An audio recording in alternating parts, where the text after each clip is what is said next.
Once upon a time, there was a photographer who couldn't seem to wrap her head around manual exposure.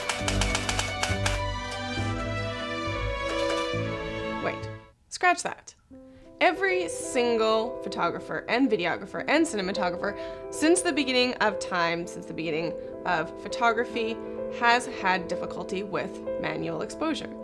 Sure, maybe there's those few strange people who leap out of the womb with a perfect understanding of how manual exposure works. Well, those people are not the normal. In fact, the normal is the complete opposite. The normal is, oh my God, I got a camera. I'm so excited about using my camera. Now I'm gonna go shoot some photos. You know what? I'm gonna use manual exposure because you know what? Auto is for sissies. Oh, I'm shooting my photos now. Oh, I don't know what any of the numbers on the screen mean. Oh, my photos look kind of terrible. Okay, well, I guess I'll stick with auto exposure for the rest of my life. Really, that is the story for most people who get started with photography or videography. They find manual exposure to be too difficult. They go on to the blogs and try and read things about manual exposure so that they can understand it, and it's all so boring that, you know what, they just think, fuck it. I'm just gonna stick with auto exposure for the rest of my life. And that is what they do, and they never understand the true excitement of creative control. And that is what you get when you learn manual exposure.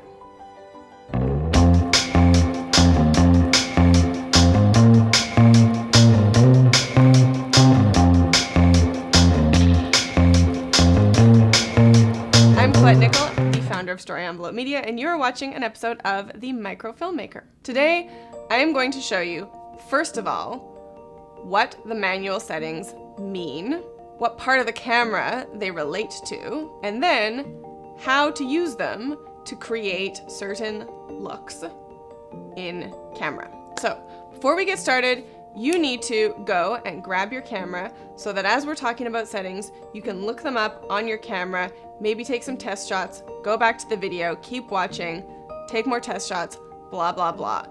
If you just sit here and watch the video without the camera in your hand, without actually checking the settings, then none of this is going to mean anything, probably. That's my opinion at least. So go get your camera before you keep watching. Manual exposure is best understood if you think about what's called the exposure triangle. The exposure triangle is like the Bermuda Triangle. Once you enter the exposure triangle, you will never leave. And if you do leave, you won't be the same ever again. Now, the exposure triangle is made up of three things. It is shutter speed, aperture, and ISO. So let's break all of these things down. First, you need to know where those things are in relation to the camera. So, this is my camera body. This is my lens. Great. I am not going to put the cover on this lens. Don't freak out. This is a crappy lens. I don't care. The shutter is inside of this camera body. The shutter is like a curtain or a window shutter. It basically opens and closes to either let light in or to prevent light from coming in to the camera to touch the sensor. The sensor is what the light touches and allows the camera to create your image. If you were working with film, then the light would go through the open shutter and expose the film. So the light would touch the film in motion, allowing an image to be exposed. So the shutter opens and closes, letting light into the camera. Now, shutter speed means how fast or how slow that window or curtain, which we're going to call a shutter because that's what it's called, how quickly or how slowly that shutter opens and closes. Then we have the aperture. So the aperture is inside the lens. When we talk about aperture, what we're talking about is how wide or how narrow the iris or diaphragm inside of the lens is. So basically, you have a hole inside of the lens, okay? You can make this hole, or we're going to call it a diaphragm because a hole would be permanent. It would be set to one specific spot. Whereas with a diaphragm, it opens and closes more or less, becoming wider or narrower. So inside of the lens, you have an iris that can open up totally wide, or it can close down. Aperture can be confusing because there's so many different words used to describe this same thing. So aperture describes the global setting. When we talk about the setting, what we're talking about is setting the size of the diaphragm or iris inside of the camera lens. Light goes through the lens, past the shutter, into the camera body. This iris can be made wider or narrower. The wider you have the iris, the more light comes into the camera. The narrower you have the iris, the less light that comes into the camera. When you're setting the size of the aperture, you're doing so using f-stop numbers, and that refers to the size that you're setting your aperture to.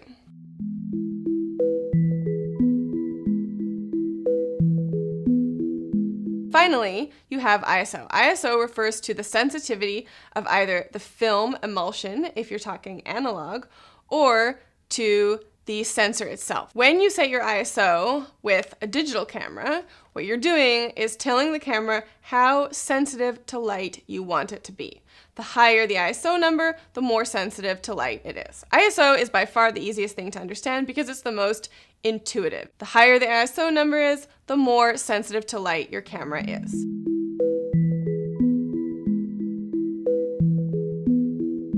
Great. So we know where the manual settings relate to the camera itself. Let's quickly review.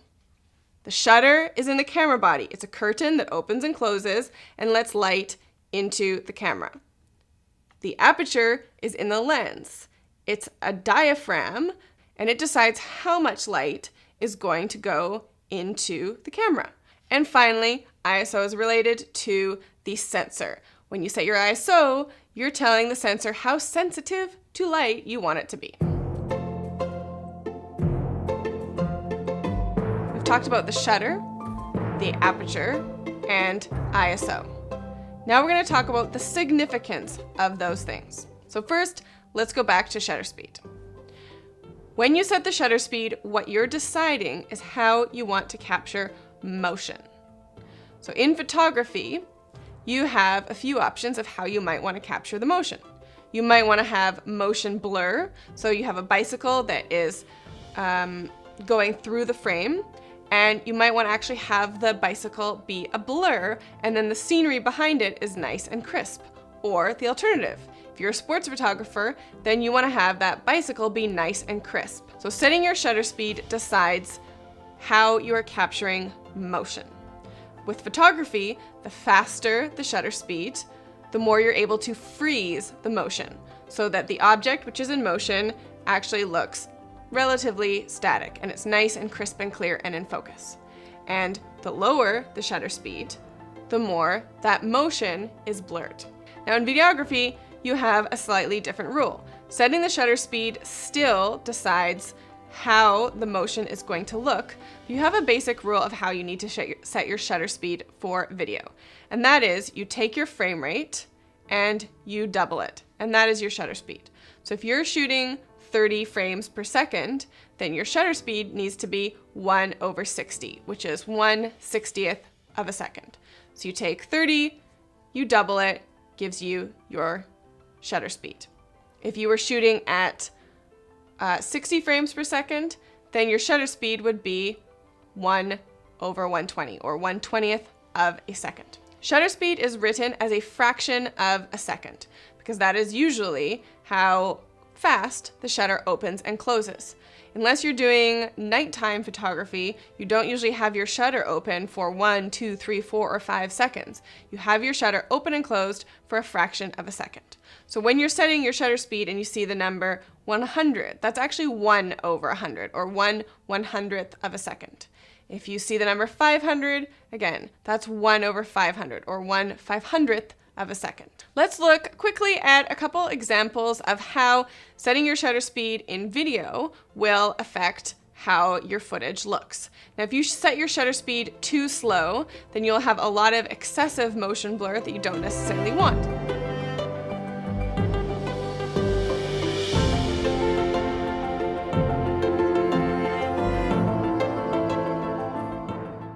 If you set your shutter speed too high, you're going to have a kind of juddery look.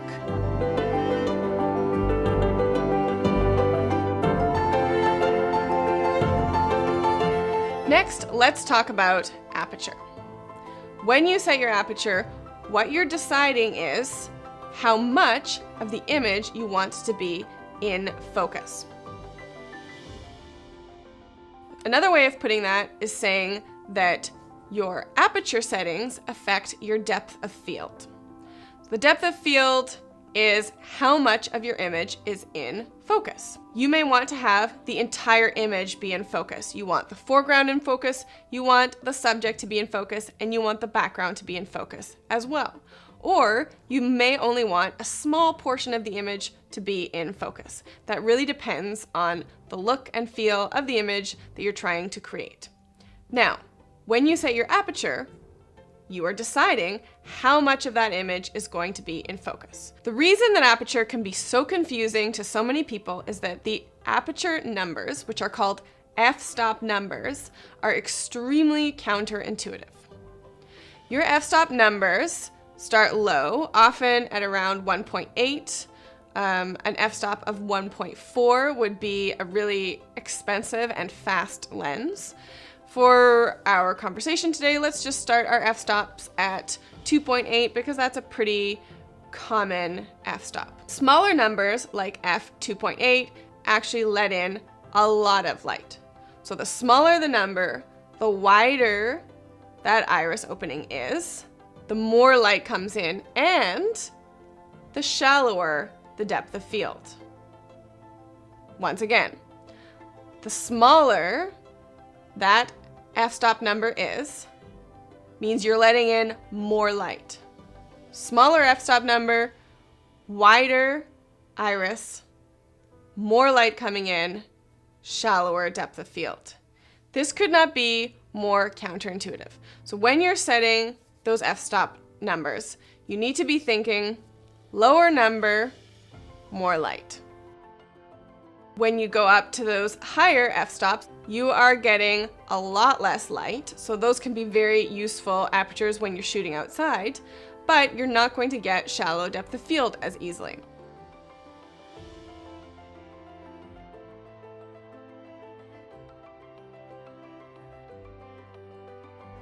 So the higher the number, the smaller the aperture, and less light comes in, and you get a wider depth of field. And finally, the last setting in the manual exposure triangle is the easiest one, and that is ISO. ISO is simply how sensitive to light your camera sensor is, or if you're doing analog, the film emulsion is. Now, the only thing you really need to know about ISO is that the higher you go with your number, so you could do ISO 100, 200, 400, 800, and there are variations in between that. You can go even higher. Some people are shooting these days at like 50,000 ISO. You can do that if you want to. The higher you go, the grainier and the more noise you have in your image. So you actually want to test your camera itself and see how it does in low light. If you crank your ISO up to 50,000, if your camera has that ability, how much noise are you getting in photo and in video? I find that photos can manage higher ISO much better. If I do ISO 6,000, with my camera for photography, it looks fine. It's great, no problem. But if I do it for video, forget about it. It looks horrible. I'm gonna have to remove some of that noise in post-production. So check your camera yourself, see what happens as you crank up your ISO, how the noise looks. And with ISO, it's not counterintuitive, it's totally intuitive and totally easy. The higher the number goes, the more sensitive to light your camera becomes. The exposure triangle is really that simple. Now, once you reach perfect exposure, you like how it looks, maybe you want to tweak the settings a little bit. Basically, the exposure triangle is a little bit like a dance. Anytime you adjust one setting, if you want to maintain the same exposure, you need to adjust another setting in order to balance it all out. Let's do one final review. Shutter speed refers to the shutter, which is in the body of the camera. It decides how fast or slow that shutter opens, and therefore how much light comes into your camera. The faster the shutter speed, the less light, the slower the shutter speed, the more light. And if you want to capture motion and you want to freeze it, do you need a fast shutter speed or do you need a slow one? Easy answer, you need a fast one. Aperture refers to the iris inside of the camera lens. Now, that iris can be opened up completely wide or it can be super duper narrow. Now, those f-stop settings for your aperture are very counterintuitive. If you want to let more light into your camera, do you need to go high with those numbers or do you need to go low with those numbers? You need to go low. If you want to let more light in through that iris, you want to open that iris up nice and wide, you need to go lower. Choose a lower number. Now, what else does your aperture settings affect? It also affects how much of your image is in focus. If you want shallow depth of field with only a small area of the image in focus, you need to choose a smaller f-stop number. And if you want the whole image to be in focus, you need to choose a higher f-stop number.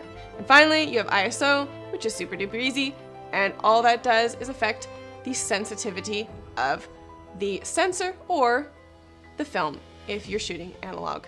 But it also does affect whether the image is grainy or noisy. Make sure you subscribe to this channel so that you can watch more videos that are going to help you learn how to use your camera so you can do photography and videography and make really awesome microfilms. And also, if you like this video, make sure you go over to storyonlove.com, which is my website where I teach people how to make story-based microfilms. Sign up for my free micro filmmaking course. It's called The 7 Superpowers, and I teach you 7 really cool things that will make your microfilms way, way, way better. Basically, you will get 7 superpowers if you watch all 7 of these videos. That's all for now. Thank you so much for watching, and I will see you soon.